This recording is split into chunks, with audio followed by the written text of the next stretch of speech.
Hey everybody, some gadget guy here with another device versus device fight for blood showdown comparison video between the Galaxy Alpha, and I wanted to spend some time comparing it with the Galaxy S5 because these are very different conversations. And I've seen a lot of criticism over the Galaxy Alpha over not having features or specs or hardware which meet up with the Galaxy S5. If you're shopping a Galaxy S5 over features, things like the screen resolution and the IR blaster and the camera megapixels, the Alpha is not built for you. In everything that Samsung is doing with the Galaxy Alpha, it is a clear targeted attack at phones like the iPhone 6. So immediately off the bat, we're looking at a 4.7-inch 720p screen versus a 5.1-inch 1080p screen. And really, until you get into really close to your face styles of usage, they both look pretty good. I'm a big fan of AMOLED displays. I absolutely love the contrast ratio and how even at their brightest settings, it's really difficult to see where the edge of the bezel ends and the screen actually begins. And when held out at sort of an arm distance, looking at the screen, looking at elements and UI on the screen, I'm having to hold the phones side by side to see the advantage of the higher resolution display on the Galaxy S5. It's not going to win any awards, but it's also not this travesty that some people are making it out to be. It's such a low resolution screen. I just don't understand how anyone can see anything. It's so pixelated and blurry, are things that no one in their right mind would ever say. And while power users are probably correct in taking the Galaxy S5 over the Galaxy Alpha, the Alpha gets so many things right that the Galaxy S5 got wrong. Not the least of which is this backplate. This looks kind of gross and band-aidy, and I really like putting cases on the Galaxy S5. I normally don't put cases on my phones, and I really like putting cases on my Galaxy S5.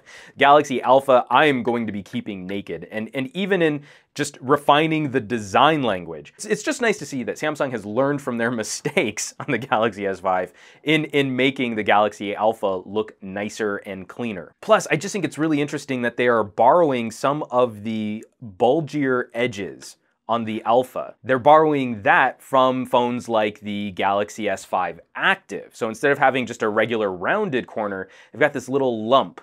And I also kind of hope that that means that this will be a bit more resilient in a corner drop. I mean, we still have a number of the same hardware capabilities. We still have our heart rate monitors here on the sides. And while the cameras are different megapixels, this is a 16 megapixel sensor and this is a 12 megapixel sensor, I really do think that the Alpha's sensor size is very similar to the S5's sensor size. Especially if you go through and you look at our video tests on the Alpha and the S5, both of them produce shallower depth of field than phones with 1/3 inch sensors. They both produce UHD video, which is colorful and vibrant and well saturated with excellent dynamic range. Plus, these sensors are both natively 16:9. It's a really pleasant composition experience where you can just set up your shot and then decide in this moment if you want to shoot video or if you want to take a still. And it doesn't change the aspect ratio while still utilizing the full resolution of the sensor. These refinements extend to the sides of the devices as well. This plastic painted, shiny, glossy thing that runs along the side of the Galaxy S5. I've seen S5s, they don't age as well in that regard because it starts to chip. I don't think we're gonna have any of that problem on the Alpha. And even the volume rocker is more defined. It's just a straight strip here on the S5. It's this nice little contoured strip here on the Alpha where you can very clearly feel where the volume up and down buttons are running your finger along that edge. And while enhanced water resistance or waterproofing is a feature I absolutely love on the S5 and I wish more phones employed it, I do find it kind of curious that Samsung seems to be backing away from micro USB 3 and newer phones are coming out with just micro USB 2 ports. And while we have a memory card slot here, I really do like the fact that the Galaxy Alpha just starts us off with 32 gigabytes of storage. The speakers to my ear sound very similar, but Samsung mounted the speaker in the wrong place on the Galaxy S5. I'm really not happy that we still put speakers that fire backwards and away, and often where you're going to hold the device from. So if I'm holding this device, I'm blocking the speaker. But at least if we're going to have two speakers, I think the Alpha's bottom firing speaker is in a better position than the rear firing speaker on the Galaxy S5. Bottom, rear, they're like butt jokes. And I think that gives us a subtle advantage. Like if you drop the phone in your pocket, this is going to fire up out of your pocket as opposed to firing into the side of your pocket or into your thigh. Now, one area where there's just no competition between these two devices is of course in battery life with the 2800 milliamp hour cell in in the S5 versus the 1800 milliamp hour cell in the Alpha. Now there is a little power savings coming from having the smaller screen, the 4.7-inch screen, and the lower resolution. So just from a graphics and UI perspective, it's just not working as hard to render elements of the UI, even when you're just navigating home screens and stuff like that.